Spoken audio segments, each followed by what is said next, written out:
ప్రస్తుతం దేశవ్యాప్తంగా లోక్సభ ఎన్నికల సందడి నెలకొన్న సంగతి తెలిసిందే. ఇందులో ప్రధానంగా రెండు తెలుగు రాష్ట్రాల్లోనూ ఎన్నికలు ముగిశాయి. జూన్ 4న విడుదలయ్యే ఫలితాల కోసం రెండు తెలుగు రాష్ట్రాల ప్రజలు తీవ్ర ఉత్కంఠతో ఎదురు చూస్తున్నారు. ఆ సంగతి అలా ఉంటే తెలంగాణలో లోక్సభ ఎన్నికల ఫలితాలపై మూడు పార్టీలు ధీమాగా ఉన్న సంగతి తెలిసిందే.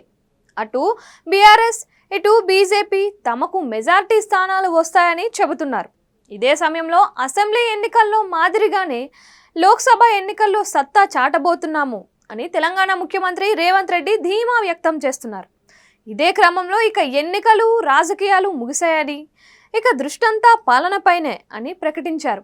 అయితే లోక్సభ ఎన్నికల ఫలితాల అనంతరం టీపీసీసీ కొత్త అధ్యక్షుడి నియామకం ఉండవచ్చని చెబుతున్నారు. తెలంగాణ కాంగ్రెస్ పార్టీకి పీసీసీ చీఫ్గా ప్రస్తుతం రేవంత్ రెడ్డి ఉన్న సంగతి తెలిసిందే.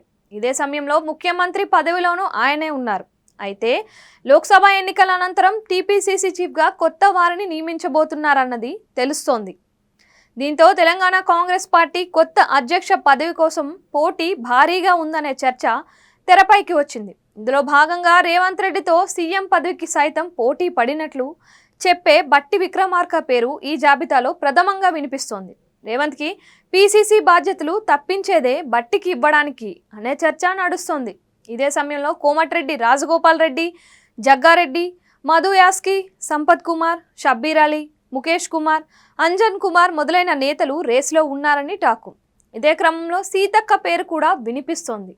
దీంతో టీపీసీసీ కొత్త చీఫ్ ఎంపిక విషయంలో ఏఐసీసీ ఏ విషయాలను పరిగణలోకి తీసుకోబోతోంది అనేది ఆసక్తికరంగా మారింది.